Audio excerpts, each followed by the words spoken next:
Debate with Dr. Arun Kumar. കേരളത്തിന്റെ തെരുവുകളിൽ സംസ്ഥാന സർക്കാരിനെ നേരിട്ട ഗവർണർ ആരിഫ് മുഹമ്മദ് ഖാൻ ബീഹാറിലേക്ക്. ബീഹാറിൽ നിന്ന് രാജേന്ദ്ര വിശ്വനാഥ് അർലേക്കർ കേരളത്തിലേക്ക്. RSSന്റെ പ്രവർത്തകനും BJP പശ്ചാത്തലവുമുള്ള രാജേന്ദ്ര വിശ്വനാഥ് അർലേക്കർ എത്തുമ്പോൾ സ്വാഭാവികമായും ഉയരുന്ന ചോദ്യം, 6 പാർട്ടികളിലൂടെ സ്വന്തം പാർട്ടിയിൽ BJP ക്യാമ്പിലെത്തിയ ആരിഫ് മുഹമ്മദ് ഖാനേക്കാൾ സർക്കാരിന് തലവേദനയാകുമോ പുതിയ ഗവർണർ എന്നുള്ളതാണ്. പുതിയ ഗവർണർക്ക് സദ്ബുദ്ധി തോന്നട്ടെ എന്ന് AK ബാലൻ. ഗവർണർ ഭരണഘടനാനുസൃതം പ്രവർത്തിച്ചാൽ ഗവർണറുമായി സഹകരിച്ചു പ്രവർത്തിക്കുമെന്ന് MV ഗോവിന്ദൻ. എന്നാൽ പുതിയ ഗവർണറെ നിങ്ങൾക്കറിയില്ല എന്ന് BJP സംസ്ഥാന അധ്യക്ഷൻ K സുരേന്ദ്രൻ. ആരിഫ് മുഹമ്മദ് ഖാനോളം കേരളത്തിന്റെ തെരുവുകളിൽ പ്രതിപക്ഷത്തിനു തുല്യമായി അഥവാ പ്രതിപക്ഷത്തിനേക്കാൾ മുകളിൽ സംസ്ഥാന സർക്കാരിനെ നേരിട്ട ഒരു ഗവർണർ കേരളത്തിന്റെ ഭരണചരിത്രത്തിൽ ഉണ്ടായിട്ടില്ല. പുതുതായി എത്തുന്ന രാജേന്ദ്ര വിശ്വനാഥ് അർലേക്കർ ഇതിലും കൂടുതൽ പ്രതിഷേധം സർക്കാരിനും തലവേദനയും ഉണ്ടാക്കുമോ എന്നതാണ് ചോദ്യം. ഇനിയോ അംഗം.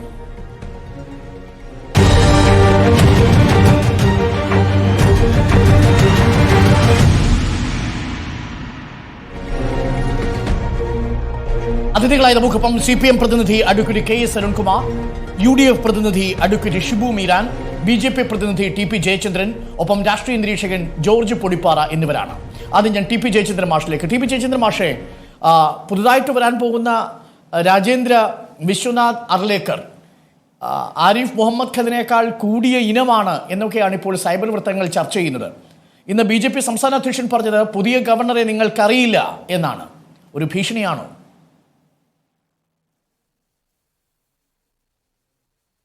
അരുണേ, വാജ്പേയി വന്ന കാലത്തും നമ്മൾ ഇങ്ങനെ പറഞ്ഞു. പിന്നീട് നമ്മുടെ നരേന്ദ്രമോദി വന്നപ്പോൾ അദ്ദേഹത്തിൻ്റെ പ്രചാരകത്വവും അദ്ദേഹത്തിൻ്റെ ആ കാര്യങ്ങളുമൊക്കെയായിരുന്നു അവിടെ ചർച്ച. നമ്മൾ അങ്ങനെ ഒരു വലിയ മുൻവിധിയിലേക്ക് പോകണമെന്ന് എനിക്കറിയില്ല. ആരിഫ് മുഹമ്മദ് ഖാൻ വന്ന കാലഘട്ടത്തിലും അത്ര അപകടകാരിയൊന്നും ആയിരുന്നില്ല. ഏറെക്കാലം സംസ്ഥാന ഗവൺമെൻറ്റുമായി ഒരുമിച്ചും കൂടിച്ചേർന്നും അദ്ദേഹം പോയിരുന്നു. പക്ഷേ ഉന്നത വിദ്യാഭ്യാസ രംഗത്തെ നാറിയ പ്രവർത്തനങ്ങൾക്ക് സർക്കാർ നിർബന്ധിച്ചപ്പോൾ, സ്വന്തക്കാരെ പിൻവാതിലൂടെ തിരികെ കയറ്റാൻ വേണ്ടി ശ്രമിച്ചപ്പോൾ, അഴിമതിയും ധൂർത്തും നടത്താൻ വേണ്ടി ശ്രമിച്ചപ്പോൾ, അദ്ദേഹത്തിൻ്റെ സഞ്ചാര സ്വാതന്ത്ര്യത്തെ ഗുണ്ടാപ്പ് ഉപയോഗിച്ചുകൊണ്ട് നേരിട്ടപ്പോൾ സ്വാഭാവികമായിട്ടും അദ്ദേഹത്തിന് പ്രതികരിക്കേണ്ടി വന്നു. ഇത് അദ്ദേഹത്തിന് മാത്രമല്ല, നമുക്കൊക്കെ അറിയാം. പലപ്പോഴും ഇത്തരത്തിൽ ആളുകൾ ഇരുന്ന് ചെയ്യുന്ന പ്രവർത്തനങ്ങൾ അവർ ഭരണഘടനയോട് നീതി പുലർത്തുമ്പോൾ ഉണ്ടായിട്ടുള്ള സംഭവങ്ങൾ നോക്കൂ. തെരഞ്ഞെടുപ്പ് കമ്മീഷനെ കുറിച്ച് TN ശേഷൻ വന്ന കാലഘട്ടത്തിൽ BJP ഉൾപ്പെടെയുള്ള ആളുകൾക്ക് ഉണ്ടായിരുന്ന ധാരണകൾ അദ്ദേഹം തിരുത്തി. അതൊരു ഭരണഘടനാ പദവിയായിരുന്നു. ആരുടെയും നെഞ്ചത്ത് കയറി പോസ്റ്റർ ഒട്ടിക്കാമെന്നും പൊതു റോഡിൽ കയ്യേറി ചെയ്യാമെന്നും എന്തും ചെയ്യാമെന്നുമുള്ള ഒരു മേഖലയിലെ ഒരു സർവകലാശാലയുടെ സെനറ്റിലേക്ക് ഒരു യോഗ്യതയുമില്ലാതെ വിദ്യാർത്ഥികളെ തിരികെ കയറ്റിയതിന്റെ പേരിൽ കോടതിയിൽ നിന്ന് പ്രഹരമേറ്റയാളല്ല TN ശേഷൻ. പക്ഷേ ഇവിടെ ആരിഫ് മുഹമ്മദ് ഖാൻ അത് സംഭവിച്ചു. കേരള സർവകലാശാലയിലെ സെനറ്റിലെ വിദ്യാർത്ഥി മണ്ഡലിലേക്കുള്ള അദ്ദേഹത്തിന്റെ സെനറ്റിലെ നാമനിർദ്ദേശം മുഴുവനും കോടതി ക്യാൻസൽ ചെയ്തു.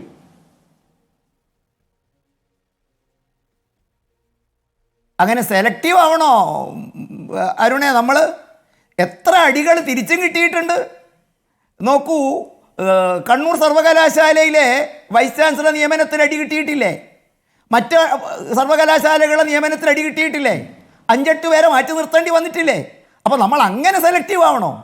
അദ്ദേഹത്തിൻ്റെ പ്രവർത്തനങ്ങൾ താങ്കൾ ഈ പറഞ്ഞ മാതിരിയിൽ ഇനി ഭരണഘടനയ്ക്ക് നിരക്കുന്നതല്ല, ധാർമ്മികതയ്ക്കും നീതിക്കും എത്താൻ നാട്ടിൽ കോടതികളില്ലേ? പകരം അദ്ദേഹത്തെ ഗുണ്ടകളെ വിട്ട് ആക്രമിക്കുക, ഗവർണറുടെ പ്രോട്ടോക്കോൾ ലംഘിച്ചുകൊണ്ട് അദ്ദേഹത്തെ കണ്ണൂരിൽ വിളിച്ചു വരുത്തിയിട്ട് അദ്ദേഹത്തെ ഭീഷണിപ്പെടുത്തുക, കുട്ടികളെ വിടുക, പോലീസുകാരെ നോക്കുകുത്തിയാക്കുക, ഇങ്ങനെയൊക്കെ ചെയ്യുമ്പോൾ സ്വാഭാവികമായിട്ടും അദ്ദേഹം പ്രതികരിച്ചിട്ടുണ്ടാവാം. അദ്ദേഹം പ്രതികരിച്ചിടത്തൊക്കെ നമ്മൾ കോടതിയിൽ പോയി. ഇവിടെയുള്ള വിഷയം എന്താണ്? ഭരണഘടനാപരമായി നിറവേറ്റേണ്ട ബാധ്യത നിറവേറ്റുമ്പോൾ ചിലരത് ചെയ്യണമെന്നും ചിലരത് പാടില്ല എന്ന് ശഠിക്കുന്നത് ശരിയാണോ? അതുകൊണ്ടല്ലേ കോടതി അങ്ങനെ അങ്ങ് തർക്കമുണ്ടായാൽ കോടതിയിൽ പോകുമ്പോൾ കോടതി തിരിച്ചടികൾ അതുകൊണ്ടുണ്ടാകുന്നതല്ലേ? ഉന്നത സർവകലാശാലകളിൽ നേരിട്ടേറ്റുമുട്ടേണ്ട ഒരു അവസ്ഥയിലേക്ക് സംസ്ഥാനത്തിന്റെ ഭരണത്തലവൻ എത്തുന്നത് ഗുണകരമായിരുന്നു. TP ജയചന്ദ്രൻ മാഷെ, നമ്മൾ കണ്ടതല്ലേ മിഠായി തെരുവിൽ ഗവർണറുടെ പ്രകടനമൊക്കെ. ഗവർണർ മിഠായി തെരുവിൽ ഒരു പോറൽ പോലും ഏൽക്കാതെ സുരക്ഷിതമായി തിരിച്ച് കാറിലെത്തി രാജ്ഭവനിലേക്ക് മടങ്ങിയില്ലേ? അത് ഈ സംസ്ഥാനത്തിന്റെ സുരക്ഷയെ അടയാളപ്പെടുത്തുന്നതാണെന്നാണ് CPMന്റെ വാദം. അല്ല, CPMന്റെ വാദമാണോ അരുണിൻ്റെ വാദമാണോ എന്ന് എനിക്കറിയില്ല. കോഴിക്കോട് മിഠായി തെരുവിൽ വിവരം അറിയാൻ തന്നെ സഖാക്കൾ വൈകിപ്പോയതല്ലേ? മാത്രമല്ല കോഴിക്കോട് മിഠായി തെരുവിൽ അരുണെ CPM-കാരും BJP-കാരും അല്ലാത്ത പൊതുജനമുണ്ട്. അവരാണ് അദ്ദേഹത്തെ സ്വീകരിച്ചത്. മിഠായി തെരുവിൽ ജനതയാണ് അദ്ദേഹത്തെ സ്വീകരിച്ചത്. മാർക്സിസ്റ്റുകാരുടെ മനോഭാവമായിരുന്നില്ല കോഴിക്കോട്. അതായത് ജനകീയനാണ് ബീഹാറിലേക്ക് പോകുന്നത് എന്നാണ്. അവിടെ നല്ല ബുദ്ധിയും ദീർഘായുസ്സും വരട്ടെ എന്നാണ് AK ബാലൻ പരിഹസിച്ചത് അഥവാ ആശംസിച്ചത്. അല്ല, ബാലൻ ആരോടൊക്കെയാണ് ആശംസിക്കേണ്ടത്, ആരോടൊക്കെയാണ് പറയേണ്ടത് എന്നൊക്കെ തീരുമാനിക്കാനുള്ള സ്വാതന്ത്ര്യം ബാലനുണ്ട്. ബാലൻ അത് കണ്ണാടിയുടെ മുമ്പ് പോയിട്ടാണോ പറയേണ്ടത്? ബാലൻ അത് സ്വന്തം പാർട്ടിയുടെ കമ്മിറ്റിക്കകത്ത് വെച്ചാണോ പറയേണ്ടത്? അതൊക്കെ ബാലന് തീരുമാനിക്കാം. ഏതായാലും ബാലനെ അങ്ങനെ ഒരു വലിയ ഉപദേശകനായിട്ട് കേരളം സ്വീകരിച്ചോ എന്ന് എനിക്കറിയില്ല.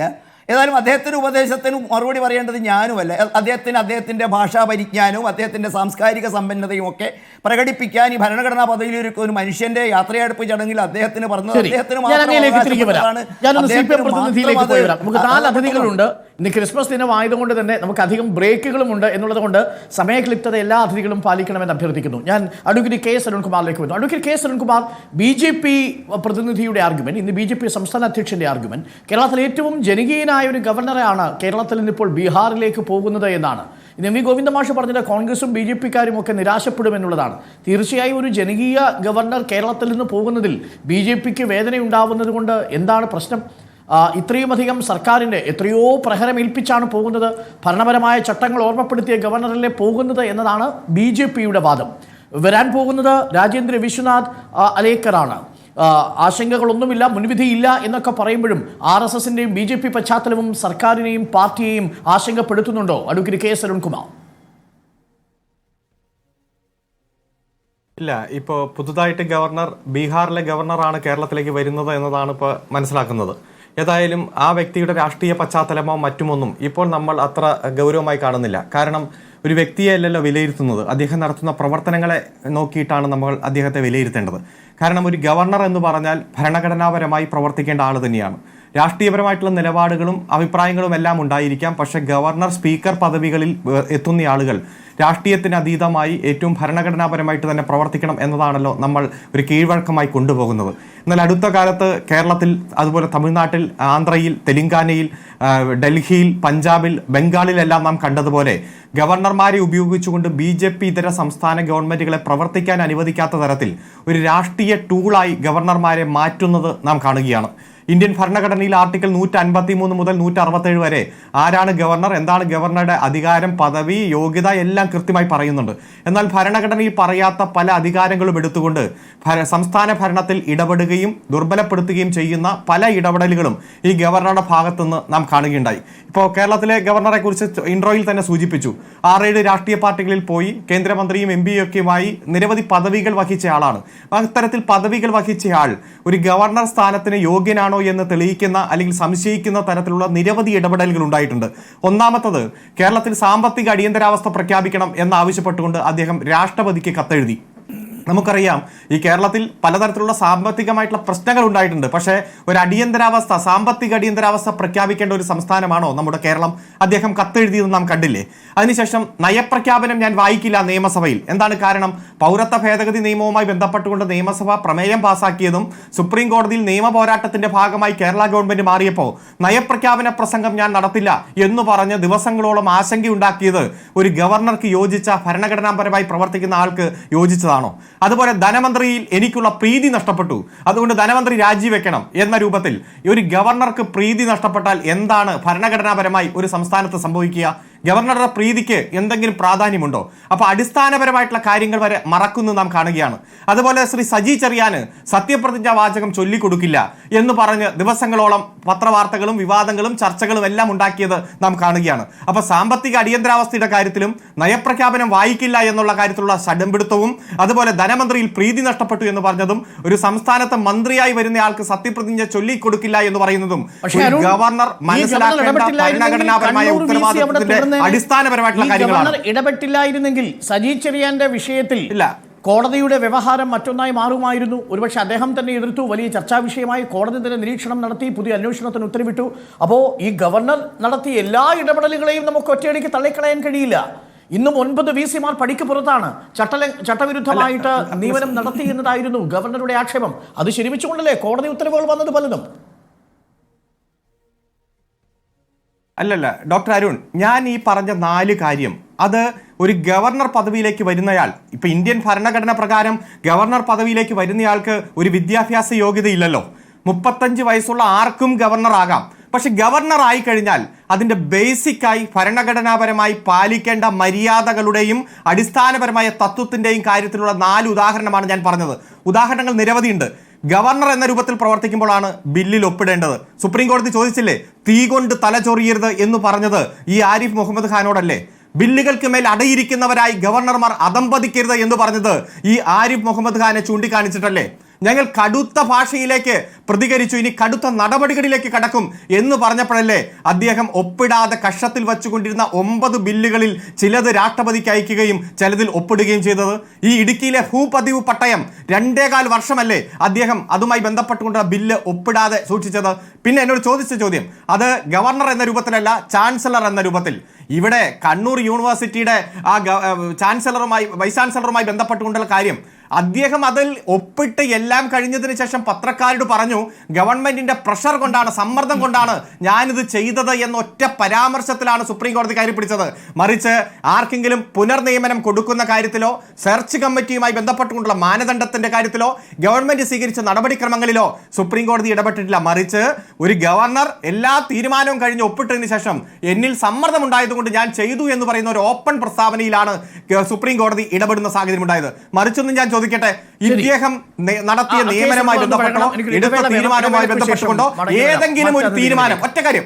അഡ്വക്കേറ്റ് കെ അരുൺകുമാർ, ഒരു പോയിന്റ് കൂടി താങ്കൾക്ക് സൂചിപ്പിക്കാനുണ്ടെന്ന് പറഞ്ഞിരുന്നു ഇടവേളയ്ക്ക് പോകും മുമ്പ്. അത് അങ്ങേക്ക് പൂർത്തിയാക്കാം, അതിനുശേഷം മറ്റതിഥികളിലേക്ക്.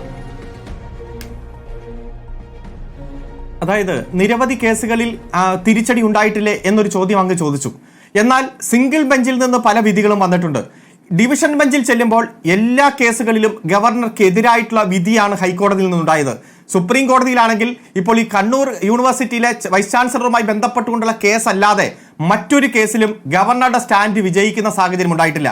അതുകൊണ്ട് ഏകപക്ഷീയമായി അദ്ദേഹം എടുത്ത പല നിലപാടുകളും നീതിന്യായ പീഠത്തിന്റെ ഉയർന്ന കോടതികൾ തന്നെ തിരുത്തി എഴുതുന്ന വിധിന്യായം പുറപ്പെടുവിച്ച സാഹചര്യമാണുള്ളത്. അതുകൊണ്ട് അദ്ദേഹത്തിന് ഒരു ക്ലീൻ സർട്ടിഫിക്കറ്റ് കൊടുക്കാൻ വരട്ടെ എന്നതാണ് ഞാൻ സൂചിപ്പിച്ചത്.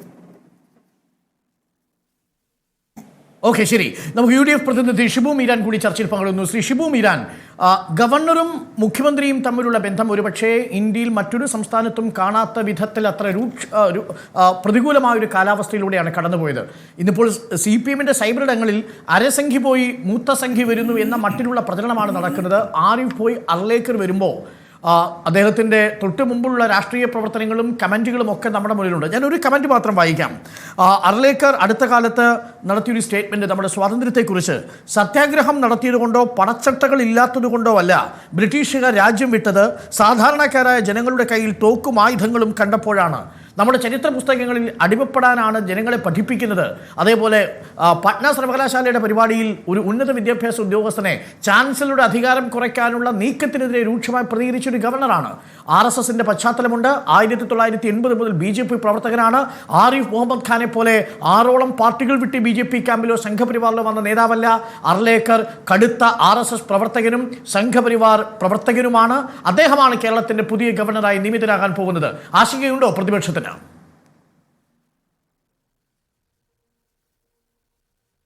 അരുൺ, നമ്മുടെ രാജ്യത്തിൻ്റെ ഒരു രാഷ്ട്രീയ സാഹചര്യത്തിൽ വന്ന മാറ്റമുണ്ട്. ഇപ്പോൾ കേരളത്തിലൊക്കെ ഒരു ഗവർണർ മാറുമ്പോൾ നമ്മൾ ഇനിയും ഒരു അംഗത്തിന് തുടക്കം കുറിക്കുകയാണോ എന്ന് ചർച്ച ചെയ്യേണ്ടി വരുന്നത് പോലും ആ പശ്ചാത്തലത്തിലാണല്ലോ. ഈ മോദി ഗവൺമെൻറ് വന്നതിന് ശേഷം, വിശേഷിച്ച് 2ാം മോദി ഗവൺമെൻറ്റിൻ്റെ കാലത്ത് തമിഴ്നാട്ടിൽ നിന്ന്, പശ്ചിമ ബംഗാളിൽ നിന്നൊക്കെ നമ്മളത്തരം വാർത്തകൾ കേട്ടിട്ടുണ്ട്. RN രവി, CV ആനന്ദബോസ് എന്ന് വെച്ചാൽ തെരഞ്ഞെടുക്കപ്പെട്ട 5 വർഷം ആ സംസ്ഥാനം ഭരിക്കാൻ മാൻഡേറ്റ് ലഭിച്ചിട്ടുള്ള ഗവൺമെൻറ്റുകളെ ഈ ഗവർണർമാർ ഉപയോഗപ്പെടുത്തിക്കൊണ്ട് ആ ഗവൺമെൻറ്റുകളുടെ പോളിസികളെ ടോർപ്പിഡ് ചെയ്യാൻ ശ്രമിക്കുന്നത്, അതിനെ ഹൈജാക്ക് ചെയ്യാൻ ശ്രമിക്കുന്നതൊക്കെ നമ്മൾ കണ്ടിട്ടുണ്ട്. അതിൻ്റെ ഏറ്റവും വൾഗറായ മാതൃകകൾ തന്നെയാണ് പലപ്പോഴും കേരള ഗവർണർ ആരിഫ് മുഹമ്മദ് ഖാൻ കാണിച്ചിട്ടുള്ളത്. ഇപ്പോൾ ഇവിടെ പുതിയൊരാൾ വരികയാണ്. ഒരു സ്റ്റേറ്റ്മെൻറ്റ് ഡോക്ടർ അരുൺകുമാർ താങ്കൾ തന്നെ ചൂണ്ടിക്കാണിച്ചു. എനിക്ക് ഇദ്ദേഹവും ഒരുപക്ഷെ ആരിഫ് മുഹമ്മദ് ഖാനേക്കാൾ മോശമായേക്കാം, ഞങ്ങളൊരല്പം മുൻവിധിയോടെ അദ്ദേഹത്തെ കാണുന്നത്. അങ്ങ് ചൂണ്ടിക്കാണിച്ച സ്റ്റേറ്റ്മെന്റ് കൂടാതെ ഇതിൻ്റെയൊക്കെ ഒരു ക്ലാസിക് ഉദാഹരണമായി ചൂണ്ടിക്കാണിക്കാൻ കഴിയുന്ന ഒരു സംഭവമുണ്ട്. ഇദ്ദേഹം ഈ ഗവർണറായിരുന്ന കാലത്ത് നിതീഷ് കുമാറും തേജസ്വി യാദവും ഒക്കെ നിയന്ത്രിക്കുന്ന ഒരു മന്ത്രിസഭ. അന്ന് ഇവരുടെ ഒക്കെ ഒരു വിഹാര കേന്ദ്രം, ഈ ഗവർണർമാരുടെ ഒക്കെ ഒരു വിഹാര കേന്ദ്രം എന്ന് പറയുന്നത് ഉന്നത വിദ്യാഭ്യാസ മേഖലയും ഈ നയപ്രഖ്യാപന പ്രസംഗമാണല്ലോ. ഇതാകും ഒരു ഉത്തരവിറക്കുന്നു, ഗവർണറുടേതല്ലാത്ത രാജ്ഭവൻ്റേതല്ലാത്ത ഒരു ഉത്തരവും നിങ്ങളാരും അനുസരിച്ച് പോകരുത് എന്ന നിലക്ക് VC മാർക്കോ മറ്റോ കത്തയക്കുന്നു. അന്ന് നിതീഷ് കുമാറിൻ്റെ ഉപമുഖ്യമന്ത്രി പിന്നെ തേജസ്വി യാദവ് ആയിരുന്നു, അദ്ദേഹം ഇന്ത്യ മുന്നണിയിലായിരുന്നു. എന്നാൽ പിന്നീട് നിതീഷ് NDAയിലേക്ക് വരുന്നതോടുകൂടി പിന്നെ ഗവർണർക്ക് ഒരു പ്രശ്നമില്ല. അപ്പോൾ ഇവരുടെ പ്രശ്നം ഭരണഘടനയോ ഉന്നത വിദ്യാഭ്യാസ രംഗത്തെ ശുദ്ധീകരിക്കലോ ഒന്നുമല്ല. ഒരൊറ്റ അജണ്ട, പിന്നെ രാഷ്ട്രപതിയിൽ നിന്ന് ഈ ഉത്തരവ്, ഇവിടേക്ക് ഗവർണറായി നിയോഗിക്കപ്പെടുന്ന ഉത്തരവ് ഏറ്റുവാങ്ങുന്നതോടൊപ്പം തന്നെ ഇവർ BJPയുടെ കയ്യിൽ നിന്ന് വേറൊരു വാറോലയും കൂടി ഈ ഗവർണർമാരൊക്കെ ഏറ്റുവാങ്ങാറുണ്ട്. ആ ഏറ്റുവാങ്ങുന്ന വാറോലയുടെ ഉദ്ദേശം എന്ന് പറയുന്നത് അതത് സംസ്ഥാനങ്ങളിൽ തെരഞ്ഞെടുക്കപ്പെട്ട ഗവൺമെൻറ്റുകൾക്ക് ജനങ്ങൾ നൽകിയിട്ടുള്ള മാൻഡേറ്റിനെ അട്ടിമറിക്കുന്ന കൊട്ടേഷൻ പണി ഞങ്ങൾ എടുത്തോളാമെന്നാണ്. ഒരു സംശയവും വേണ്ട, കേരളത്തിൽ ആരിഫ് മുഹമ്മദ് ഖാൻ ഏറ്റവും വൾഗറായ രൂപത്തിൽ ആ പണി എടുത്തിട്ട ആളാണ്. ഇതാണ് ഞങ്ങളുടെ ആ വിഷയത്തിലുള്ള നിലപാട്. ഇനിയിപ്പോൾ പുതിയൊരു ഗവർണർ വരുമ്പോൾ ഈ മുൻവിധികളൊക്കെ ഉള്ളപ്പോഴും ഞാനായാലും പിന്നെ ഡോക്ടർ അരുൺകുമാർ ആയാലും ഇവിടെ ഇരിക്കുന്ന CPMൻ്റെ പ്രതിനിധി അഡ്വക്കേറ്റ് അരുൺ, നമ്മളൊക്കെ ആഗ്രഹിക്കുന്നത് ഈ സംസ്ഥാനത്തിന് ഈ സംഘർഷങ്ങൾ ഉണ്ടാവരുത്, സംസ്ഥാനത്തിൻ്റെ ഭരണനിർവഹണം കാര്യമായി മുന്നോട്ട് പോകണമെന്നാണ്. അങ്ങനെയാണെങ്കിൽ ഇവിടുത്തെ ഇടതുപക്ഷ ഗവൺമെൻറ്റിനോട് ഒരു പ്രതിപക്ഷം എന്ന നിലക്ക് ഞങ്ങൾക്ക് ഓർമ്മപ്പെടുത്താനുള്ള ഒരു കാര്യം, അത് ഞാൻ കോടതി വിധികളുടെ ഒന്നും പശ്ചാത്തലത്തിലല്ല, ആരിഫ് മുഹമ്മദ് ഖാനുമായി ഇവിടുത്തെ ഗവൺമെൻറ് ഏറ്റുമുട്ടിയപ്പോൾ തന്നെ പലപ്പോഴും അതിനകത്തൊരു പുറകോട്ട് പോകലും സന്ധി ചെയ്യലും ഉണ്ടായിട്ടുണ്ട്. പിണറായി വിജയൻ്റെ നേരെ ഗവർണർ നടന്നെടുത്താൽ പിണറായി വിജയൻ അദ്ദേഹത്തിന് നേരെ ഓടിയെടുക്കുന്ന കാഴ്ച. കാർഷിക ബില്ലുകളുമായി ബന്ധപ്പെട്ട് സംസ്ഥാന നിയമസഭ വിളിച്ചു ചേർത്ത് ഇവിടെ പ്രതിപക്ഷ ഭരണപക്ഷം സംയുക്തമായി ഒരു പ്രമേയം പാസ്സാക്കണം എന്ന് നമ്മൾ ആവശ്യപ്പെട്ടു. ഗവർണർ അതിന് വിസമ്മതിച്ചു. രണ്ടാമതും നമ്മൾ റിക്വസ്റ്റ് കൊടുത്തു. ആ റിക്വസ്റ്റ് സ്വീകരിച്ച് നിയമസഭ ചേർന്നപ്പോൾ അന്നത്തെ പ്രതിപക്ഷം പറഞ്ഞു നമുക്കൊരു പ്രമേയം പാസ്സാക്കാം. എന്നാൽ ആ പ്രമേയം പാസ്സാക്കാമെന്ന കേരളത്തിലെ പ്രതിപക്ഷത്തിൻ്റെ കൂടെയല്ല, ഗവർണറുടെ ഈ ഭരണഘടനാ വിരുദ്ധതയ്ക്കെതിരെ കേരളം നടത്തേണ്ടുന്ന ഈ പോരാട്ടത്തിൽ ഒരുമിച്ച് നിൽക്കാം എന്ന ഞങ്ങളുടെ സന്ദേശത്തിൻ്റെ കൂടെയല്ല കേരളത്തിലെ ഭരണപക്ഷം നിന്നത്. ഈ പുതിയാപ്ലയ്ക്ക് പിന്നെ ഈ ഒപ്പനയ്ക്ക് പുതിയാപ്ലയെ കൊണ്ടുവരുന്നത് പോലെ ഞങ്ങളുടെ മുന്നിലെ കൈകൊട്ടിപ്പാടി ഗവർണർ കൊണ്ടുവന്നു പോയി. ഒരു നയപ്രഖ്യാപന പ്രസംഗത്തിൻ്റെ തൊട്ട് തലേദിവസം രാത്രി ഒരുപക്ഷെ നമ്മുടെ രാജ്യത്തിൻ്റെ ചരിത്രത്തിൽ ആദ്യമായി ഗവർണർ അതിൽ ഒപ്പിടാതിരിക്കുക, മുഖ്യമന്ത്രി അങ്ങോട്ട് പോയി ചർച്ച നടത്തുക, സന്ധി ഒപ്പിടുക. അപ്പോൾ എന്താ ഗവർണറുടെ പ്രശ്നം? ഗവർണറുടെ പ്രശ്നം ഈ ഹരിയസ് കർത്തയെ പിന്നെ PA ആയിട്ട് നിയമിച്ച് കിട്ടണം എന്ന് പറഞ്ഞ കപ്പിൽ പൊതുഭരണ വകുപ്പിൻ്റെ സെക്രട്ടറി ജ്യോതിലാൽ ഒരു വിശദീകരണം ചോദിച്ചു, അയാളെ മാറ്റണമെന്നാണ്. നമ്മൾ മാറ്റിക്കൊടുത്തു, നമ്മൾ ബെൻസ് കാറ് വാങ്ങിക്കൊടുത്തു, നമ്മൾ ഫോട്ടോഗ്രാഫറെ കൊടുത്തു, ഈ വക പ്രീണനങ്ങളൊക്കെ നമ്മൾ നടത്തി. ഗവർണർ ഏറ്റവും വൾഗറായ ഒരു രംഗം നമ്മൾ കണ്ടത് ഡോക്ടർ അരുൺകുമാർ സമരം ചെയ്യുന്ന വിദ്യാർത്ഥികൾക്ക് നേരെ ഇയാൾ ചാടിയിറങ്ങുക. എന്നിട്ട് അങ്ങാടിയിൽ ഒരു കടയുടെ ഉമ്മറത്തിരുന്നിട്ട് പിയോട് പറയാണ് അമിത്ഷാജി സേ മേരാ ബാത് കരാവോ, എന്നെ ഒന്ന് അമിത്ഷായ്ക്ക് വിളിച്ചതാ, അമിത്ഷാ അങ്ങോട്ട് വിളിച്ചോട്ട് കേരളത്തിലെ ഗവൺമെൻറ്റിനെ മൂക്കിൽ വലിച്ചു കളയും എന്ന നിലപാട് അദ്ദേഹം സ്വീകരിച്ചപ്പോൾ ഞങ്ങൾ പറഞ്ഞത് തെറ്റാണ്, അങ്ങനെ ചെയ്യാൻ പാടില്ല. അത് നടക്കുന്നത് ഈ വർഷം ജനുവരിയിലാണ്. അന്ന് ഞങ്ങൾ എന്താ പറഞ്ഞത്? കരിങ്കൊടി ഉയർത്തി പ്രതിഷേധിക്കാൻ SFIക്ക് സ്വാതന്ത്ര്യമുണ്ട്. എന്നാൽ തൊട്ട് തലേമാസം ഈ നവകേരള സദസ്സ് നടക്കുമ്പോഴോ ഞങ്ങളുടെ കുട്ടികൾ, ഞങ്ങൾ പ്രതിപക്ഷമാണല്ലോ, മുഖ്യമന്ത്രി ഭരണപക്ഷമാണല്ലോ, ഞങ്ങൾക്ക് കിട്ടിയ മാൻഡേറ്റ് പ്രതിപക്ഷത്തിൽ നിന്ന് ഈ സർക്കാരിനെ തിരുത്താനാണ്. ഞങ്ങൾ അതിൻ്റെ ഭാഗമായി നവകേരള സദസ്സിനോട് വിയോജിച്ചുകൊണ്ട് ഞങ്ങൾ കരിങ്കൊടി കാണിച്ചപ്പോഴോ അങ്ങാടിയിൽ നിൽക്കുന്ന കുട്ടികളെ പോലീസ് വന്ന് തല്ലിച്ചതയ്ക്കുന്ന ദൃശ്യങ്ങൾ നമ്മൾ കണ്ടതാണ്. ഒരു ഭാഗത്ത് അങ്ങാടിയുടെ വക്കത്തിരിക്കുന്ന ഗവർണർ കൊണ്ടുപോയി ആ SFIക്കാർക്കെതിരെ ഞങ്ങൾ കേസെടുത്തിട്ടുണ്ട് സാറേ, ഇത് FIRന്റെ കോപ്പിയാണ് സാർ, അമിത്ഷായെ വിളിക്കാതെ പ്രതിപക്ഷം കൂടി ഉൾപ്പെട്ട നിയമസഭ പാസാക്കിയതിനു ശേഷം രാഷ്ട്രപതിയുടെ പരിഗണനയ്ക്ക് അയക്കുമ്പോൾ ആ വിഷയത്തിൽ പ്രതിപക്ഷം സർക്കാരിനോടൊപ്പമായിരുന്നില്ല, ഗവർണർക്കൊപ്പമായിരുന്നു.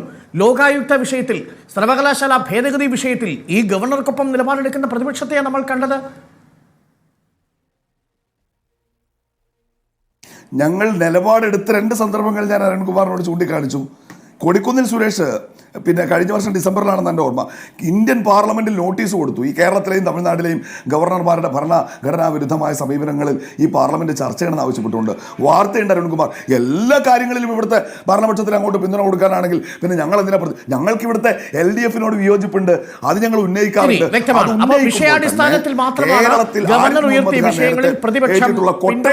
സഹായിക്കരുത് എന്ന നിർബന്ധ ബുദ്ധി ഞങ്ങൾ കാണിച്ചിട്ടുണ്ട്. ശരി, ഞാൻ അങ്ങയിലേക്ക് മടങ്ങി വരാം. നമുക്കിപ്പം രാഷ്ട്രീയ നിരീക്ഷകൻ ശ്രീ ജോർജ് പുളിപ്പാറുണ്ട്. ശ്രീ ജോർജ് പുളിപ്പാറ, നോക്കൂ, അടുത്ത വർഷം ബീഹാറിൽ തിരഞ്ഞെടുപ്പ് നടക്കാൻ പോവുകയാണ്. അവിടെ മഹാഗഠബന്ധന് വലിയ സാധ്യതകളുണ്ടെന്ന് ചില രാഷ്ട്രീയ നിരീക്ഷകർ കരുതുന്നു. അവിടെ മുസ്ലിം വോട്ട് ബാങ്ക് വളരെ നിർണായകമാണ്. ആ സ്ഥലത്തേക്കാണ് ആരിഫ് മുഹമ്മദ് ഖാൻ സ്ഥലം മാറി പോകുന്നത്. പകരം കേരളത്തിൽ പുതിയ സോഷ്യൽ എഞ്ചിനീയറിംഗ് നടക്കുന്ന സാഹചര്യത്തിലാണ് ക്രിസ്ത്യൻ വംശജർ കൂടുതലുള്ള ഗോവയിൽ ഏറെക്കാലം രാഷ്ട്രീയമായി പയറ്റിത്തെളിഞ്ഞ അവിടുത്തെ BJP ജനറൽ സെക്രട്ടറിയായി, ബീഹാറിലെ നിയമസഭയുടെ സ്പീക്കറായി, വനം മന്ത്രിയായി ഒക്കെ സേവനം അനുഷ്ഠിച്ച ഗോവയിലെ BJPയുടെ മുതിർന്ന നേതാവിനെ തന്നെ കേരളത്തിൽ ഈ പറയുന്ന സോഷ്യൽ എഞ്ചിനീയറിംഗ് നടക്കുന്ന തിരഞ്ഞെടുപ്പിന്റെ ഘട്ടത്തിൽ ഗവർണറായി നിയമിച്ചിരിക്കുന്നത്. അടുത്ത നിയമസഭാ തെരഞ്ഞെടുപ്പ് കഴിഞ്ഞ് 3.5 വർഷം കൂടി അദ്ദേഹത്തിന് കാലാവധി ഉണ്ടാകുമെന്നുള്ളതാണ് വാസ്തവം. അങ്ങനെ 6 ലേക്ക് വരുമ്പോൾ നേരത്തെ സൈബർ ഗ്രൂപ്പുകളിലൊക്കെ പ്രചരിക്കുന്നത് പോലെ അരസംഖ്യയ്ക്ക് പകരം മൂത്ത സംഖ്യ വരുന്നു എന്ന തരത്തിലുള്ള പ്രചരണം നടക്കുമ്പോൾ ഏത് രീതിയിലാണ് കേരളത്തിന്റെ രാഷ്ട്രീയം മാറാൻ പോകുന്നത്? അർലേക്കർ ആരിഫിനേക്കാൾ ബാധ്യതയാകുമോ സർക്കാരിന്? ആരോ പറഞ്ഞ ഒരു ഇതാണ്, കാതുകുത്തിയവന് പകരം കടുക്കനിട്ടവൻ വരുന്നു എന്നുള്ള രീതിയിലാണ് കാര്യങ്ങളെ ആളുകൾ കാണുന്നത്. സോഷ്യൽ മീഡിയ പ്രത്യേകിച്ചും ആ രീതിയിലാണ് ഈ കാര്യങ്ങളെ കരുതുന്നു. നമുക്കറിയാം, നേരത്തെ ഡോക്ടർ അരുൺ തുടക്കത്തിൽ കൃത്യമായി പറഞ്ഞതുപോലെ കോൺഗ്രസ് അടക്കം 5-6 രാഷ്ട്രീയ പാർട്ടികൾ മാറി പല പദവികൾ MP സ്ഥാനവും കേന്ദ്രമന്ത്രി സ്ഥാനവും ഒക്കെ വഹിച്ച് വളരെയേറെ പരിണതപ്രജ്ഞനായിട്ടാണ്, അല്ലെങ്കിൽ ഒരുപാട് അനുഭവ സമ്പത്തുമായിട്ടാണ് ആരിഫ് മുഹമ്മദ് ഖാൻ വന്നതെങ്കിൽ ഇദ്ദേഹത്തിന് അത്തരത്തിലുള്ള വൈവിധ്യങ്ങളൊന്നുമില്ല. അദ്ദേഹം ഒറ്റ പാർട്ടിയിലാണ് തുടക്കം മുതലേ ഉണ്ടായിരുന്നത്. അത് BJPയിലാണ് അല്ലെങ്കിൽ RSSലാണ്. അദ്ദേഹത്തിന്റെ കളരിയും അദ്ദേഹത്തിന്റെ തട്ടകവും അദ്ദേഹത്തിന്റെ അനുഭവജ്ഞാനവും അദ്ദേഹത്തിന്റെ പരിചയ സമ്പത്തും എല്ലാം ആ പ്രസ്ഥാനത്തിൽ മാത്രമേ ഉള്ളൂ. അപ്പൊ സ്വാഭാവികമായിട്ടും അദ്ദേഹം പൂർണ്ണമായിട്ടും ഒരു RSSകാരനാണ് എന്ന വിശേഷണത്തിന് എല്ലാം കൊണ്ടും യോഗ്യനാണ്. ഒരുപക്ഷെ ഗോവയിൽ നമ്മൾ കണ്ടതാണ്, മനോഹർ പരീക്കർ കേന്ദ്രമന്ത്രി ആയ സമയത്ത് മുഖ്യമന്ത്രി സ്ഥാനത്തേക്ക് പരിഗണിക്കപ്പെട്ട പേരുകളിലൊന്നാണ് ഈ പറഞ്ഞ രാജേന്ദ്ര അർലേക്കറുടെ പേര്. അപ്പോൾ ഒരുപാട് പൊസിഷനുകൾ അദ്ദേഹം വഹിച്ചിട്ടുണ്ട് ഗോവ രാഷ്ട്രീയത്തിൽ. മന്ത്രിയായിട്ടുണ്ട്, സ്പീക്കറായിട്ടുണ്ട്, അതുപോലെ തന്നെ മുഖ്യമന്ത്രി സ്ഥാനത്തേക്ക് പോലും പരിഗണിക്കപ്പെട്ട ആളാണ്.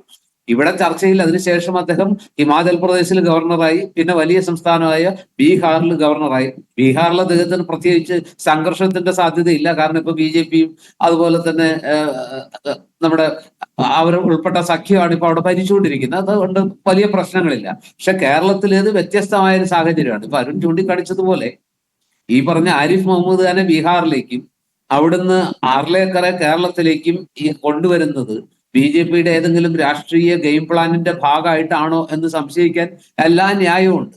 അവിടെ മുസ്ലിം വോട്ടുകൾ ഒരു നിർണായക ഘടകമാണെങ്കിൽ ആ മുസ്ലിം വോട്ട് ബാങ്ക് RJDയുടെ ഒപ്പമാണെങ്കിൽ ഈ പറഞ്ഞ പഴയ പശ്ചാത്തലങ്ങളൊക്കെ ഉള്ള, പ്രത്യേകിച്ച് ഒരു മുസ്ലിം നാമധാരി കൂടിയായ ഈ ആരിഫ് മുഹമ്മദ് ഖാൻ ഒരുപക്ഷെ ഒരു റോൾ അവിടെ അഭിനയിക്കാൻ ഈ മുസ്ലിം പൊളിറ്റിക്സിനെ ഒരുപക്ഷെ BJPക്കും അവരുടെ സഖ്യത്തിന് അനുകൂലമായിട്ട് ഏതെങ്കിലും രീതിയിൽ മാറ്റിയെടുക്കാൻ കഴിയുമോ എന്നൊരു പരീക്ഷണം വേണമെങ്കിൽ ഇദ്ദേഹത്തിനോട് നിർവഹിക്കാൻ BJP ആഗ്രഹിക്കുന്നുണ്ടാവും. വിജയിക്കോ ഇല്ല എന്നുള്ളത് വേറെ കാര്യം. കേരളത്തിലും താങ്കൾ പറഞ്ഞതുപോലെ ഇവിടെ ഇപ്പൊ BJP പയറ്റുന്ന ഏറ്റവും പ്രധാനപ്പെട്ട കാര്യങ്ങളിൽ ഒന്ന് വലിയ സോഷ്യൽ എഞ്ചിനീയറിംഗ് ആണ്. ക്രൈസ്തവ സഭകളെ കൂടെ ചേർക്കാനായി ഒരാഞ്ഞു ശ്രമിക്കുന്നു. അതുപോലെ തന്നെ ഹിന്ദു വോട്ട് ബാങ്കിനെ സംരക്ഷിച്ച് കൂടെ നിർത്താനും. അതിൽ നമുക്ക് ലോക്സഭാ തെരഞ്ഞെടുപ്പിൽ കണ്ടൊരു കാഴ്ചയുണ്ട്. പരമ്പരാഗത ഹിന്ദു വോട്ടിംഗ് പാറ്റേണിൽ മാറ്റം ഉണ്ടായ ഒരു കാഴ്ച നമ്മൾ കണ്ടു. ലോക്സഭാ തെരഞ്ഞെടുപ്പിൽ എല്ലാ കാലത്തും CPM-നോടൊപ്പം ചേർന്ന് നിന്ന SNDP വോട്ടുകൾ അല്ലെങ്കിൽ ഈഴവ വോട്ടുകളിൽ വലിയൊരു സ്വിംഗ് ഉണ്ടായത് നമ്മൾ കണ്ടു. ആ സ്വിംഗ് പല സ്ഥലത്തും വളരെ ഗൗരവമായ സ്വിംഗ് ആയിരുന്നു. ആറ്റിങ്ങലും തിരുവനന്തപുരത്തും ആലപ്പുഴയിലും എന്തിന് തൃശ്ശൂർ വിജയത്തിലേക്ക് വരെ എത്തിച്ചൊരു സ്വിംഗ്. അപ്പൊ ആ സ്വിംഗിന്റെ ഒരു തുടർച്ചയായിട്ടാണ് ഇനി വരാനിരിക്കുന്ന 2 തെരഞ്ഞെടുപ്പുകളും. ആ ഘട്ടത്തിൽ BJPക്ക് വേണ്ടി ഒരു വലിയ റോള് നിർവഹിക്കാൻ അദ്ദേഹത്തിന് കഴിയുമോ? പക്ഷെ കേരളമാണിത്.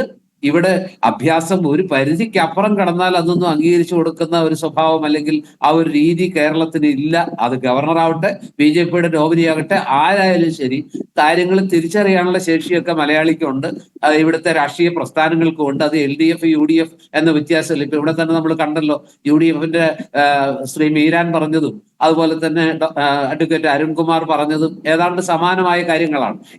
ഇപ്പൊ ഈ ആരിഫ് മുഹമ്മദ് ഖാന്റെ ചീപ്പായിട്ടുള്ള പരിപാടികളെ എന്നും ബ്ലൈൻഡ് ആയിട്ട് സപ്പോർട്ട് ചെയ്ത അയാൾ സർക്കാർ വിരുദ്ധത നിലപാടാണ്, അല്ലെങ്കിൽ ഇടതുമുന്നണി സർക്കാരിനും മുഖ്യമന്ത്രി പിണറായി വിജയനും എതിരായിരുന്നു എന്നതുകൊണ്ട് മാത്രം ആ മനുഷ്യനെ വെള്ളപൂശാനോ അയാൾക്കൊരു ക്ലീൻ ചിറ്റ് നൽകാനോ ഒന്നും UDF തയ്യാറായിട്ടില്ല. പക്ഷെ ഒരു പ്രശ്നമുള്ളത് എന്താണെന്ന് വെച്ചാൽ പല ഘട്ടങ്ങളിലും UDF വളരെ ശക്തമായ പിന്തുണ കൊടുക്കുമ്പോഴും ഒത്തുതീർപ്പുകള് ഒരടി മുമ്പോട്ട് എന്താ പറയുക, ഇടയ്ക്കിടയ്ക്ക് ഹിറ്റ് ആൻഡ് റൺ ആണ് നമ്മൾ കണ്ടത്. അടിച്ചേച്ച് ഇയാൾ ഓടും, പിന്നാലെ പോയിട്ട് ഒത്തുതീർപ്പാക്കും. അങ്ങനെ വീണ്ടും വീണ്ടും ഇങ്ങനെ ഒത്തുതീർപ്പുകളും അതുപോലെ തന്നെ അടിയും തിരിച്ചടിയും, അത് കഴിഞ്ഞിട്ട് തെരുവിലേക്ക് ഇറങ്ങുന്നു. നമുക്ക് സാധാരണഗതിയിൽ അതിനു മുമ്പ് ഒരുപാട് ഗവർണർമാരെ നമ്മൾ കണ്ടിട്ടുണ്ടല്ലോ. ജസ്റ്റിസ് സദാശിവം ഇവിടെ ഇരുന്നത് ഇദ്ദേഹത്തിന്റെ തൊട്ടു മുമ്പല്ലേ. എന്ത് അലമ്പാണ് അദ്ദേഹം ഉണ്ടാക്കിയത്, എത്ര മാന്യമായിട്ടാണ് അദ്ദേഹം കാര്യങ്ങൾ ചെയ്തത്. ആദ്യം തന്നെ ഗവർണർമാർ മനസ്സിലാക്കേണ്ട ഒരു കാര്യമുണ്ട്. അതായത് ഭരണഘടനാ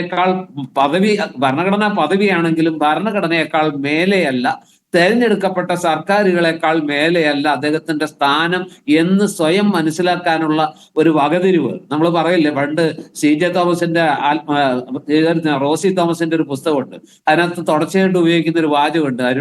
ഡോക്ടർ അരുണ് ഒരുപാട് ഓർമ്മയുണ്ടാവും അത്. ബുദ്ധി കുളം പോലെ, വകതിരിവ് ചകിരി പോലെ. നമ്മുടെ ഇദ്ദേഹത്തിന്റെ പല നടപടികളും കാണുമ്പോൾ അതിൽ തുടരെ റോസി തോമസ് ആവർത്തിച്ച ആ വാചകമാണ് എനിക്ക് ഓർമ്മ വരുന്നത്. ബുദ്ധി കുളം പോലെ, പക്ഷെ വകതിരിവ് ചകിരി പോലെ. ഗവർണർ എന്താണ്, അദ്ദേഹത്തിന് ബുദ്ധിയൊക്കെ ഉണ്ട്, ഏറ്റുമുട്ടാനും അറിയാം. പക്ഷെ ഇതൊക്കെ ഒരു തെരഞ്ഞെടുക്കപ്പെട്ട സർക്കാരിനേക്കാൾ മേലെയല്ല ഗവർണർ എന്നുള്ള ആത്യന്തികമായ ആ വിവേകവും വകതിരിവും ഉണ്ടല്ലോ, അതില്ലാതെ പോയി. പിന്നെ അദ്ദേഹത്തിന് പറ്റിയ ഏറ്റവും വലിയ കുഴപ്പം, നമ്മളൊക്കെ പത്രക്കാരാണെങ്കിൽ പോലും ഈ മുട്ടിന് പത്രക്കാരെ കണ്ട് ഈ ഇങ്ങനെ തെരുവിലായാലും എവിടെയായാലും രണ്ട് പത്രക്കാരെ കണ്ടാൽ ഉടനെ പുറത്തിറങ്ങി 4 ഡയലോഗ് തട്ടിയില്ലെങ്കിൽ ഒരു തൃപ്തി വരാത്ത ഒരു സ്വഭാവം ഉണ്ടല്ലോ. ഗവർണറൊക്കെ ഈ പത്രസമ്മേളനം നടത്തുന്നതിനൊക്കെ ഒരു നിലവാരവും അല്ലെങ്കിൽ ഒരു പരിധിയും ഒരു ലക്ഷ്മണരേഖയൊക്കെ ഉണ്ട്. ഇത് സ്ഥാനത്തും അസ്ഥാനത്തും പത്രക്കാരെ കാണുന്നു, വരുന്നത് മുഴുവൻ വലിയ വായിൽ തട്ടിവിടുന്നു, എന്നിട്ട് അവസാനം അതിലൊക്കെ കോടതിയിൽ നിന്നും തിരിച്ചടി മേടിക്കുന്നു. ചില കാര്യങ്ങളിൽ ഈ പറഞ്ഞ പോലെ ഇടതുപക്ഷ ഗവൺമെന്റിനും സർവകലാശാലകളുടെ കാര്യത്തിലെങ്കിലും അദ്ദേഹം ചാൻസലറാണ്, അദ്ദേഹത്തിന് ഒരു സേ ഉണ്ട്, നിയമം അദ്ദേഹത്തിന് അനുകൂലമാണ്, കുറെയൊക്കെ സംരക്ഷണം ചാൻസലർക്ക് കൊടുക്കുന്നുണ്ട്. അദ്ദേഹത്തിന് ഒട്ടും ഗവനിക്കാതെ ഞങ്ങൾ ഇഷ്ടമുള്ളവരെ മുഴുവൻ വെക്കും എന്ന രീതിയിലേക്ക് പോകുമ്പോൾ അതായത് കാവ്യവൽക്കരണത്തെ കുറിച്ച് പറയുമ്പോൾ നമ്മൾ ചുവപ്പുവൽക്കരണത്തെ കുറിച്ച് എല്ലാ സർവകലാശാലകളിലും ഇടതുപക്ഷത്തിന്റെ ആളുകളെ തന്നെ VC-മാരായിട്ട് വെക്കുന്നു. അതിന് വഴിവിട്ട ഇത് തേടുമ്പോ ചെറിയ തട്ട് കിട്ടേണ്ടതും ആവശ്യമാണ്. അവിടെ വെച്ച് ആ ഒരു വിഷയത്തിൽ മാത്രം ഞാൻ അദ്ദേഹത്തെ ചെറിയ തോതിൽ അനുകൂലിക്കുന്നുണ്ട്. അവിടെ ഈ സർക്കാരും പരിധി വിട്ടിരുന്നു ഡോക്ടർ അരുൺ എന്നാണ് എനിക്ക് തോന്നുന്നത്. അതുകൊണ്ട് ഒരു മാറ്റം നല്ലതാണ്. ഇന്ത്യ ഭരണ ചരിത്രത്തിലെ തന്നെ ഏറ്റവും അധികം മാധ്യമങ്ങളെ കണ്ട, ഏറ്റവും കൂടുതൽ പ്രസ് മീറ്റ് വിളിച്ച ഒരു ഗവർണർ കൂടിയാണ് കേരളത്തിൽ നിന്ന് ബീഹാറിലേക്ക് സ്ഥലം മാറി പോകുന്നത്. വരുന്ന ആർലേക്കരുടെ ഒരു രീതി എന്താണെന്ന് നമുക്കറിയില്ല. ബീഹാറിൽ അത്തരം രീതികൾ പ്രയോഗിക്കേണ്ട രാഷ്ട്രീയ സാഹചര്യം ഉണ്ടായിരുന്നില്ല. അവിടെ ഭരിക്കുന്നത് നിതീഷ് കുമാറാണ്, NDA സഖ്യകക്ഷിയാണ്. പക്ഷേ വരാൻ പോകുന്ന തിരഞ്ഞെടുപ്പിൽ നിതീഷ് കുമാറിന്റെ രാഷ്ട്രീയത്തെ നിയന്ത്രിക്കാൻ ആരിഫ് മുഹമ്മദ് ഖാനെ നിയോഗിച്ചിരിക്കുന്നുവെന്ന രാഷ്ട്രീയ വർത്തമാനവും അണിയറയിലുണ്ട്. ഞാൻ TP ജയചന്ദ്രൻ മാഷിലേക്ക് വന്നാൽ, TP ജയചന്ദ്രൻ മാഷേ, ഇപ്പോൾ കേരളത്തിൽ നിന്ന് ആരിഫ് മുഹമ്മദ് ഖാൻ ബീഹാറിലേക്ക് പോകുമ്പോൾ അവിടെ കാര്യമായ അദ്ദേഹത്തിന് സർക്കാരുമായി ഏറ്റുമുട്ടേണ്ടി വരില്ല എന്നാണ് പൊതുവെയുള്ള രാഷ്ട്രീയ നിരീക്ഷണം. അവിടെ നിതീഷ് കുമാറാണല്ലോ, അവിടെ ഭരണഘടനാ ലംഘനങ്ങളൊന്നും ഉണ്ടാകുന്നില്ല എന്ന നിലപാടായിരിക്കുമല്ലോ സ്വാഭാവികമായിട്ടും ഉണ്ടാവുക. കേരളത്തിൽ നിന്ന് അദ്ദേഹത്തെ യാത്ര അയക്കുമ്പോൾ ഏറ്റവും ജനകീയനായ ഗവർണർ പോകുന്നുവെന്ന് ചിലർ പറയുന്നു. അതല്ല, ഏറ്റവും കൂടുതൽ ഭരണഘടനാ വിരുദ്ധമായ സമീപനങ്ങൾ സ്വീകരിച്ച ഗവർണർ പോകുന്നുവെന്ന് ഭരണപക്ഷവും പ്രതിപക്ഷവും ഐകകണ്ഠേന പറയുന്നു. ഒരുപക്ഷെ കേരളത്തിന് നിയമസഭാ ചരിത്രത്തിൽ പ്രതിപക്ഷവും ഭരണപക്ഷവും ഈ ഗവർണറെ ഇവിടെ നിന്ന് മാറ്റണം എന്നൊരേ ശബ്ദത്തിൽ ആവശ്യപ്പെട്ടത് ഈ ഗവർണറുടെ കാര്യത്തിൽ മാത്രമാണ്. പുതുതായി വരുന്ന ഗവർണർ ഈ ഗവർണറിനേക്കാൾ ആ രീതിയിൽ അപകടകരമായ ഒരു രാഷ്ട്രീയ സാഹചര്യം ഉണ്ടാക്കുമോ? TP ജയചന്ദ്രൻ മാഷേ. അരുണേ, നമുക്കത് കാത്തിരുന്ന് കാണാം. അല്പം കൂടി ക്ഷമ നമ്മൾ കാണിച്ചാൽ മതി. ഏതായാലും നമ്മൾ എത്ര അസഹിഷ്ണുക്കളായാലും എന്തുമാത്രം വിയോജിപ്പുകൾ നമുക്കുണ്ടെങ്കിലും ഒരു കാര്യം അരുൺ നമ്മൾ സമ്മതിക്കേണ്ടി വരും. കേരളത്തിലെ പൊതുസമൂഹത്തിൽ ആരിഫ് മുഹമ്മദ് ഖാൻ ഉയർത്തിയ പല വിഷയങ്ങൾക്കും കേരളത്തിലെ പ്രതിപക്ഷത്തെക്കാളും കേരളത്തിലെ ഭരണപക്ഷത്തെക്കാളും സ്വീകാര്യത ലഭിച്ചിട്ടുണ്ട് എന്നുള്ളതൊരു പച്ച പരമാർത്ഥമാണ്. അത് തന്നെയാണ് അദ്ദേഹത്തിൻ്റെ കേരളത്തിലെ സ്വീകാര്യതയ്ക്കുള്ള തെളിവും. പിന്നീട് സ്വന്തമായ കോടതിയും നീതിന്യായ സംവിധാനവും അന്വേഷണവും നടക്കുമ്പോൾ അതിൻ്റെ രണ്ട് വേണ്ടല്ലോ അളക്കാൻ. SFI കാലുകുത്താൻ അനുവദിക്കില്ല എന്ന് പറഞ്ഞ് കോഴിക്കോട് സർവകലാശാലയിൽ ഉണ്ടാക്കി അദ്ദേഹത്തെ മൂക്കിൽ വലിക്കുമെന്ന് പറഞ്ഞപ്പോൾ കേരള പോലീസുകാരൻ്റെ സ്വീകാര്യത പോലുമില്ലാതെ മിഠായി തെരുവിൽ ഇറങ്ങി നടക്കുമ്പോൾ അദ്ദേഹത്തിൻ്റെ മിഠായി തെരുവിലെ ജനങ്ങൾ, മാർക്സിസ്റ്റുകാരും കോൺഗ്രസ്സുകാരും ഒന്നുമല്ലാത്ത ജനങ്ങൾ അദ്ദേഹത്തെ സ്വീകരിച്ചത് പരം എന്ത് ഉദാഹരണമാണ് അരുണെ നമുക്ക് വേണ്ടത്? അപ്പൊ ഞാൻ എന്റെ ഫ്ലോ ഒന്ന് നിലവാരത്തിലേക്ക് വന്നതാണോ TP ജയചന്ദ്രൻ മാഷേ നമ്മുടെ ഗവർണറുടെ വലിയ നേട്ടം?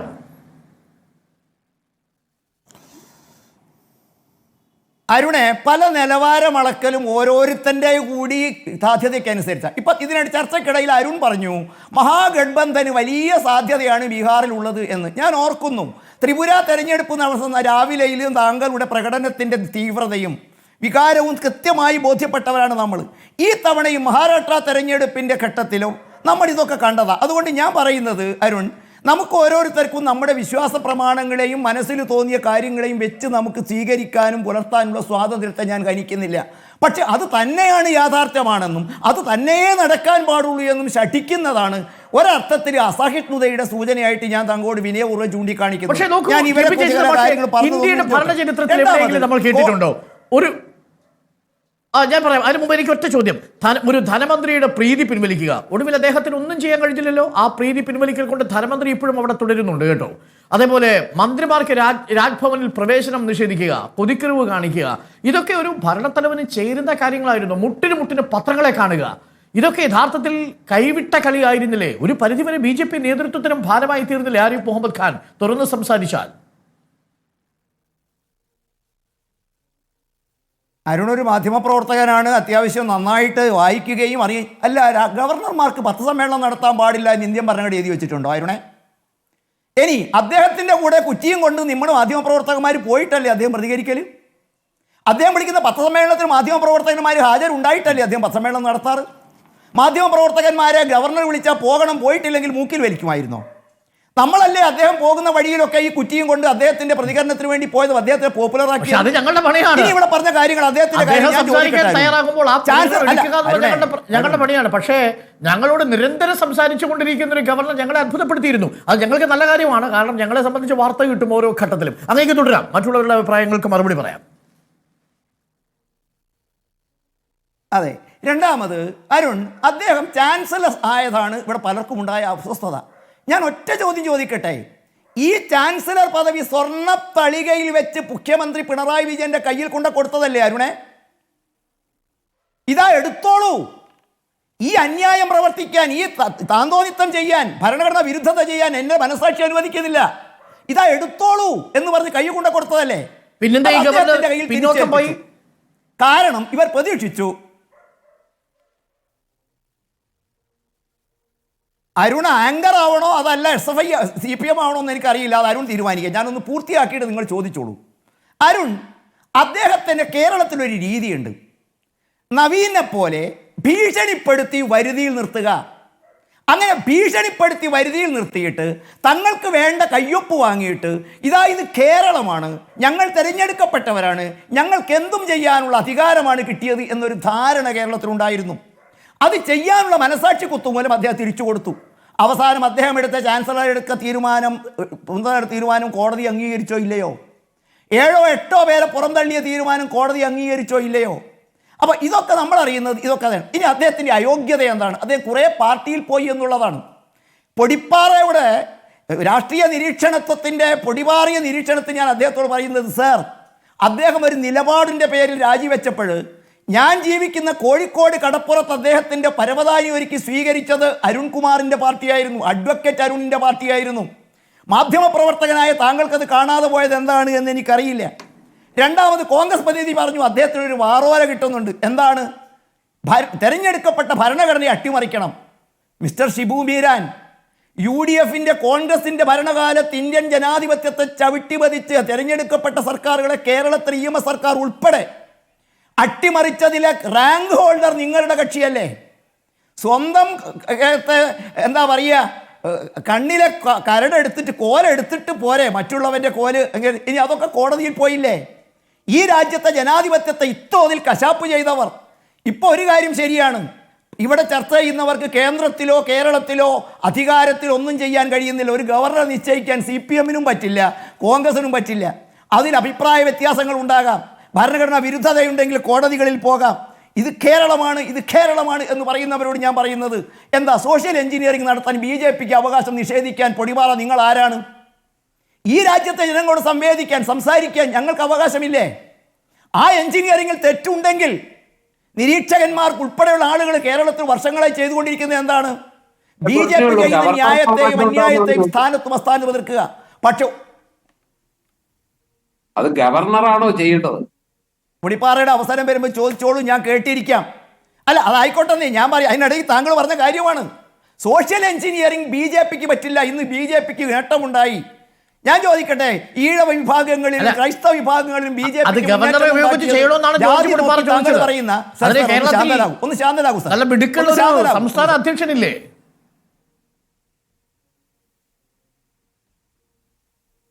അല്ല, അദ്ദേഹത്തിൻ്റെ മിടുക്കൊക്കെ കണ്ടല്ലോ തൃശ്ശൂരിലെ തെരഞ്ഞെടുപ്പിൽ. അന്ന് രാവിലെയും 3-ാം സ്ഥാനത്തും അദ്ദേഹത്തിൻ്റെ ബാങ്കിൽ അക്കൗണ്ട് തുറക്കാനും പോയ ആളല്ലേ അരുണേ നമ്മളൊക്കെ. തൃശ്ശൂരിൽ 3-ാം സ്ഥാനത്താകുമെന്നും തൃശ്ശൂരിൽ BJPക്ക് കെട്ടിവെച്ച കാശ് കിട്ടില്ലെന്നും തൃശ്ശൂരിൽ BJPക്ക് അക്കൗണ്ട് വേണമെങ്കിൽ ബാങ്കിൽ പോയി എടുക്കാൻ അദ്ദേഹത്തോട് ഇതേ സ്നേഹത്തിൽ ഉപദേശിച്ച ആളുകളല്ലേ നമ്മളൊക്കെ. ഏതായാലും തൃശ്ശൂരിൽ നമ്മൾ കണ്ടില്ലേ, നമ്മൾ ഈ കഴിഞ്ഞ വയനാട് തെരഞ്ഞെടുപ്പിൽ ഏതൊക്കെ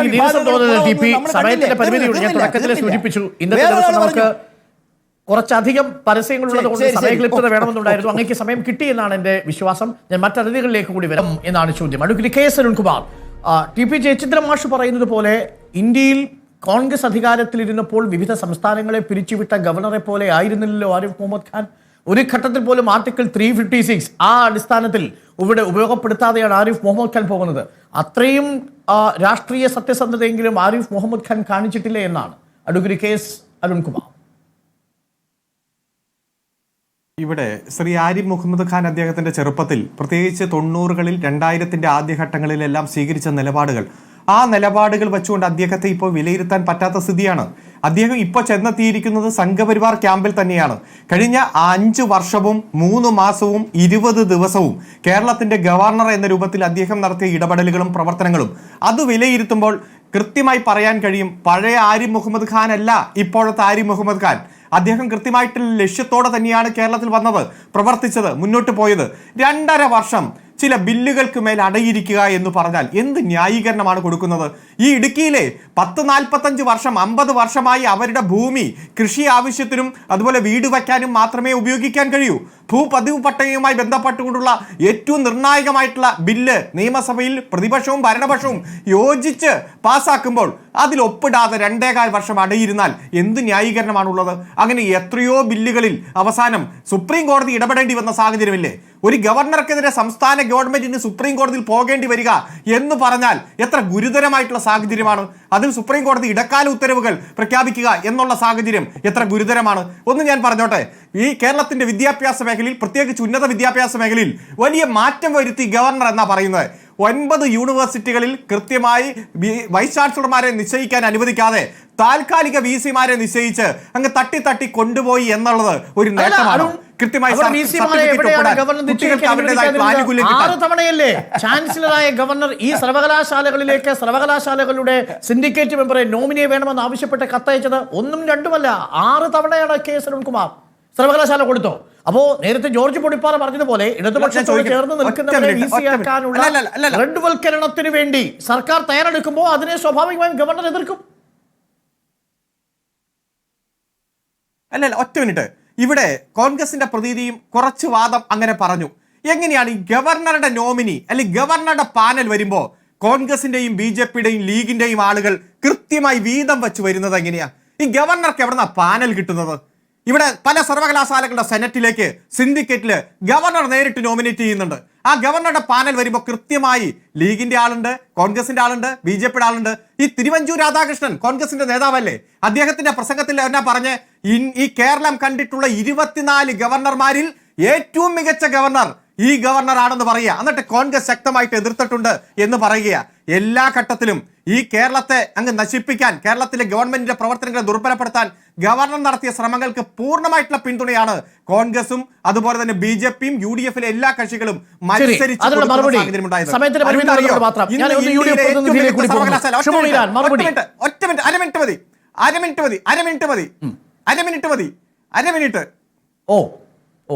ഇവിടെ 10 സർവകലാശാലകളുടെ ലിസ്റ്റ് വന്നു ഈ രാജ്യത്ത്.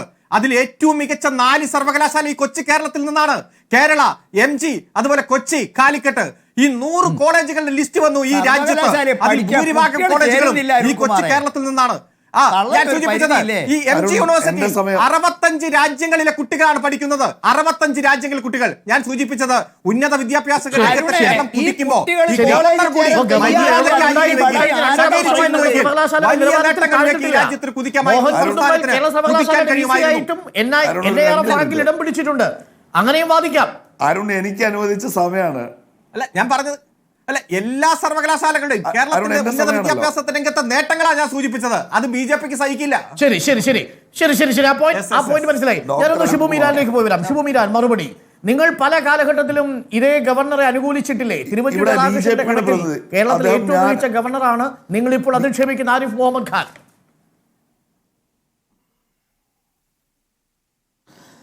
ഇവിടെ BJP-യുടെ പ്രതിനിധി, ക്ഷമിക്കണം, ഞാൻ കോൺഗ്രസിൻ്റെ പ്രതിനിധിയല്ല, ഞാനൊരു മുസ്ലിം ലീഗുകാരനാണ്. പക്ഷേ അങ്ങ് ഉന്നയിച്ച കാര്യങ്ങൾക്ക് ചില കാര്യങ്ങൾ ഞാൻ സൂചിപ്പിക്കാം. ഞാൻ ആദ്യം BJP-യുടെ പ്രതിനിധി പറഞ്ഞിരുന്നല്ലോ, നിങ്ങൾ ഈ ഗവർണർമാരെ വെച്ചിട്ട് ഭരണഘടന അട്ടിമറിക്കുന്നതെന്ന് പറയുന്നതിൻ്റെ കാര്യം, നിതീഷ് കുമാർ അവിടെ മുഖ്യമന്ത്രിയായിരിക്കുന്നു, അദ്ദേഹത്തിൻ്റെ ഉപമുഖ്യമന്ത്രി തേജസ്വി യാദവ്, പിന്നീട് ആ മന്ത്രിസഭ മാറുന്നു, ഉപമുഖ്യമന്ത്രി നിങ്ങളാവുന്നു. ഏതാണ്ട് നിതീഷ് കുമാറിൻ്റെ മന്ത്രിമാരൊക്കെ അവർ തന്നെ, നിതീഷ് കുമാറും അത് തന്നെ, ഒരു മാറ്റമില്ല. എന്നാൽ ഈ ഗവർണർക്ക് പിന്നെ നിതീഷ് കുമാറിനോട് പ്രശ്നങ്ങളില്ല. ED പോലെ CBI പോലെ നിങ്ങൾ താളത്തിനൊത്ത് തുള്ളിക്കുന്ന പാവകളിൽ പെട്ടവർ തന്നെയാണ് ഗവർണർ. നിങ്ങൾ പറഞ്ഞയക്കുന്ന ഗവർണർമാർ മുഴുവൻ പ്രതിപക്ഷ സംസ്ഥാനങ്ങളിൽ എടുത്തിട്ടുള്ളത് ഈ പണി തന്നെയാണ്. ലെഫ്റ്റനന്റ് ഗവർണർമാരെ വെച്ച് നിങ്ങൾ കേന്ദ്രഭരണ പ്രദേശങ്ങൾ എടുത്തുകൊണ്ടിരിക്കുന്ന പണിയുടെ പേരെന്താ? പിന്നെ ഈ രാജ്യത്തിപ്പോൾ പ്രഖ്യാപിക്കപ്പെട്ട ഒരു അടിയന്തരാവസ്ഥ ഇല്ല എന്നല്ലേ ഉള്ളൂ. ഇവിടെ യഥാർത്ഥത്തിൽ ഇപ്പോൾ നിലനിൽക്കുന്നത് അടിയന്തരാവസ്ഥ തന്നെയല്ലേ. മാധ്യമ പ്രവർത്തകർക്ക് പ്രധാനമന്ത്രിക്കെതിരെ ഉത്തർപ്രദേശ് മുഖ്യമന്ത്രിക്കെതിരെ ഒരു വാർത്ത കൊടുക്കാൻ നിവൃത്തിയിട്ടില്ല. ഇവിടെ അങ്ങനെ വാർത്ത കൊടുത്താൽ അവരെ തേടി വരെയല്ലേ നിങ്ങളുടെ കൂലിപ്പട്ടാളം. അതുകൊണ്ട് ദയവേത് നിങ്ങൾ ഭരണഘടനയെക്കുറിച്ച് വല്ലാതെ പറയരുത്. ഇനി CPM പ്രതി പറയുന്നിടത്തേക്ക് പിന്നെ ഡോക്ടർ അരുൺകുമാർ, ഈ നമ്മൾ ഗവർണർക്കെതിരെ കേരളത്തിൻ്റെ പൊതുവായ വികാരത്തിനൊപ്പം ഞങ്ങൾ നിന്നതിൻ്റെ 2 ഉദാഹരണങ്ങൾ ഞാൻ ചൂണ്ടിക്കാണിച്ചു. ഇപ്പോഴും അങ്ങനെ നിൽക്കാൻ കഴിയാത്ത എന്തുകൊണ്ടാണ്? ഇപ്പോൾ ഈ സ്വജനപക്ഷപാതം ഇതാണല്ലോ ഗവർണർക്കെതിരെ ഉന്നയിക്കുന്ന ഒരു പ്രധാനപ്പെട്ട ആരോപണം. ഞാൻ ചോദിക്കട്ടെ, ഇപ്പോൾ ഡോക്ടർ പ്രിയ വർഗീസ്, ഞാൻ ഒരുപാട് സമയം എടുക്കില്ലായിരുന്നു, അവിടെ നിയമനം കിട്ടി. അന്ന് ഇൻ്റർവ്യൂവിൽ പങ്കെടുത്ത അവരുടെ സഹറാങ്കുകാർ, അതിലൊരാൾ ഒരു പ്രശാന്ത് PSC മെമ്പറാണ്, വേറൊരാൾ അദ്ദേഹം മറ്റൊരു സർവകലാശാലയിൽ ജോലിയിൽ പ്രവേശിച്ചു. എന്നാൽ പ്രിയ വർഗീസിനെതിരെ പരാതി പോയ ആ ഇന്റർവ്യൂവിൽ അവിടുത്തെ സ്കോറിൽ 1-ാം സ്ഥാനത്ത് വന്ന ജോസഫ് സക്കറിയയ്ക്ക് ഇതുവരെ ഒരു നിയമനമില്ല. ഞാൻ പറയട്ടെ ഡോക്ടർ അരുൺ, താങ്കൾ സംസാരിക്കുമ്പോൾ ഞാൻ നിശബ്ദനായിരുന്നല്ലോ, എനിക്ക് ആകെ ഇനി 1-2 മിനിറ്റേ ഉള്ളൂ, പെട്ടെന്ന് ഞാൻ പറഞ്ഞു നിർത്തും, എന്നിട്ട് താങ്കളുടെ അവസരത്തിൽ താങ്കൾ പറഞ്ഞോളൂ. അപ്പൊ ഈ സ്വജനപക്ഷപാതം ചെയ്തുകൊണ്ടിരിക്കുന്നത്. ഇനി ഞാൻ ചോദിക്കട്ടെ,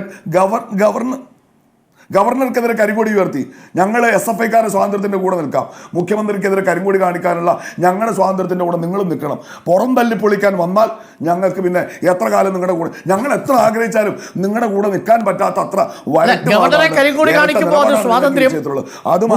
കരിങ്കൊടി കാണിക്കുമ്പം തിരിച്ചു തല്ലിയാൽ രക്ഷാപ്രവർത്തനം. അതാണ് ഷിബു മീരാൻ. ഞാൻ ജോർജ് പൊടിപ്പാറയിൽ പോയി നമ്മുടെ ചർച്ച അവസാനിപ്പിക്കും. ജോർജ് പൊടിപ്പാറ, നേരത്തെ ഗവർണറെ കുറിച്ച് താങ്കൾ ഇത്ര ആകുലപ്പെടേണ്ടതുണ്ടോ? ഈ ആകുലതയൊന്നും പണ്ട് കാലത്ത് ഗവർണറെ വെച്ച് സംസ്ഥാന നിയമസഭ പിരിച്ചുവിട്ടപ്പോൾ കണ്ടില്ലല്ലോ. ആരിഫ് മുഹമ്മദ് ഖാനിന് പൂർവ്വകാലം ഉണ്ടായിരുന്നു, അത് മറക്കരുത്. ഓർമ്മിക്കുന്നുണ്ടാവും, ഷബാനു കേസിൽ അന്നെടുത്ത നിലപാടിന്റെ പുറത്ത് പാർട്ടിയിൽ നിന്ന് രാജിവെച്ച് പുറത്തു വന്ന ഒരു വിപ്ലവകാരിയായ ആരിഫ് മുഹമ്മദ് ഖാൻ ഒരു പൂർവ്വകാലം അദ്ദേഹത്തിനുണ്ട് എന്നത് മറന്നുപോയെന്നാണ് ചോദ്യം. ശരിയാണ്. അത് ആരിഫ് മുഹമ്മദ് ഖാനെയൊക്കെ ആ കാലത്ത് എല്ലാവരും ആദരിച്ചിരുന്നു, അതായത് ബഹുമാനിച്ചിരുന്നു. അദ്ദേഹത്തിന്റെ നിലപാട് ശരിയാണെന്ന് പറഞ്ഞു. പക്ഷെ ആ ആരിഫ് മുഹമ്മദ് ഖാനിൽ നിന്ന് ഇന്നത്തെ ആരിഫ് മുഹമ്മദ് ഖാനിലേക്ക് ഒരുപാട് ദൂരമുണ്ട്. ഒരുപാട് വെള്ളം ഈ പറഞ്ഞ ബ്രഹ്മപുത്രയെ കൂടെയൊക്കെ ഒഴുകിപ്പോയതിനു ശേഷമാണ് അദ്ദേഹം കേരളത്തിൽ എത്തുന്നത്. ആ കേരളത്തിൽ എത്തുമ്പോഴേക്കും അദ്ദേഹത്തിന്റെ രാഷ്ട്രീയ ഈ പറഞ്ഞ വലിയ വിപ്ലവകാരികൾക്കൊക്കെ പലപ്പോഴും ഒടുവിൽ സംഭവിക്കുന്ന ഒരു പരിണാമമുണ്ടല്ലോ, ആ പരിണാമത്തിന്റെ നല്ലൊരു ഉദാഹരണമാണ് ആരിഫ് മുഹമ്മദ് ഖാൻ എന്നാണ് എനിക്ക് തോന്നുന്നത്. നമുക്ക് ആ സ്വാഭാവിക പരിണാമത്തിൽ അവസാനിപ്പിക്കാമെന്ന് തോന്നുന്നു, സമയ പരിമിതി ഉള്ളത് കൊണ്ട് മാത്രം. 4 അതിഥികൾക്കും ക്രിസ്മസ് നവവത്സര ആശംസകൾ. Merry Christmas all.